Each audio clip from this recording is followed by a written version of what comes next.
Kali ini, kita bakal menyelami sebuah kisah yang luar biasa. Kisah tentang bangsa kita sendiri, Indonesia. Sebuah bangsa yang lahir dari perjuangan super panjang buat menentukan nasibnya sendiri. Coba dibayangin, gimana kalau cengkih yang ada di dapur kamu itu dulu harganya lebih mahal dari emas? Beneran. Selama ratusan tahun, kepulauan yang sekarang jadi Indonesia ini nyimpen harta karun yang diincar seluruh dunia. Ya, rempah-rempah. Dan gara-gara rempah inilah terjadi perlombaan besar-besaran yang mengubah nasib Nusantara selamanya. Oke, jadi pertanyaannya, emang apa sih yang bikin kepulauan ini istimewa banget? Kok bisa jadi pusat perhatian kekuatan-kekuatan besar dunia di abad ke-16? Nah, kita mulai dari sini. Rempah-rempah ini ya, bukan cuma buat bikin masakan enak. Ingat, zaman dulu kan belum ada kulkas. Jadi rempah ini tuh pengawet makanan alami. Selain itu, jadi obat-obatan dan yang paling penting jadi simbol status.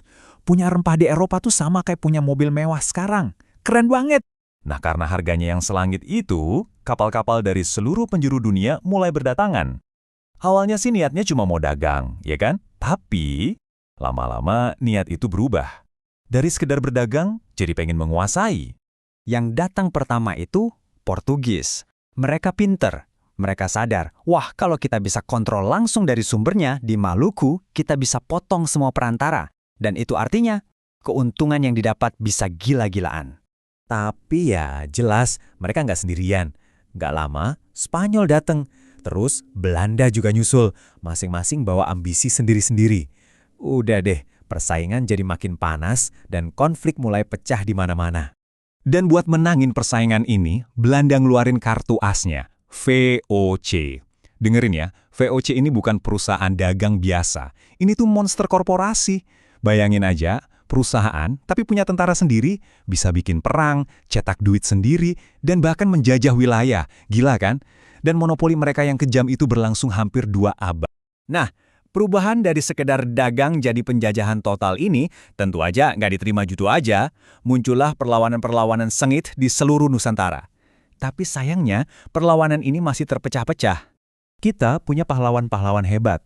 Ada Pangeran Diponegoro yang memimpin Perang Jawa yang dahsyat itu. Ada juga Tuanku Imam Bonjol di Sumatera dengan Perang Paderinya. Mereka ini jadi simbol perlawanan yang luar biasa di daerah masing-masing. Tapi, ada satu hal penting di sini. Walaupun perjuangan mereka itu heroik banget dan bikin Belanda rugi besar, kenapa ya kok selalu bisa dipadamkan? Nah, ini dia kuncinya. Karena perlawanannya masih sendiri-sendiri, masih berdasarkan daerah masing-masing. Belum ada tuh yang namanya rasa Indonesia yang menyatukan semuanya. Dan buat bayar ongkos perang yang mahal itu, Belanda makin kejam. Mereka bikin sistem tanam paksa atau kultur stelsel. Rakyat dipaksa nanam tanaman yang laku di Eropa bukan buat makan sendiri. Akibatnya, penderitaan makin meluas, dan kebencian terhadap penjajah makin dalam. Tapi, tahu nggak? Justru dari penderitaan bersama inilah lahir sebuah ide baru.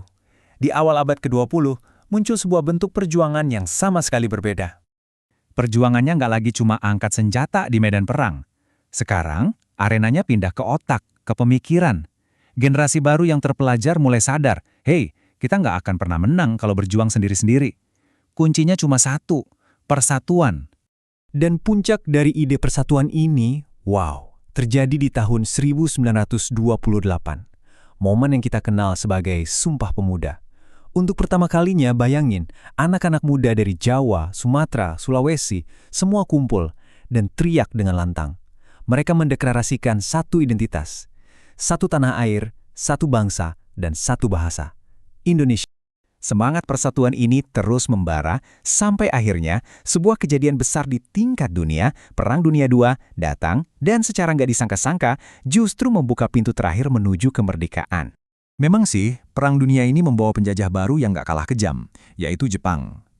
Tapi, begitu Jepang akhirnya kalah perang, muncullah sebuah kekosongan kekuasaan. Momen di mana Belanda belum kembali dan Jepang sudah tak berdaya.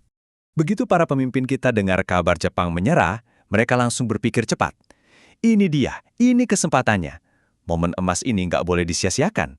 Kemerdekaan harus direbut sekarang juga, atas kekuatan sendiri. Dan akhirnya, momen yang ditunggu-tunggu ratusan tahun itu pun tiba. Tepat jam 10 pagi, 17 Agustus 1945, di sebuah rumah sederhana, Soekarno membacakan naskah proklamasi. Saat itu juga, lahirlah sebuah negara baru, Republik Indonesia.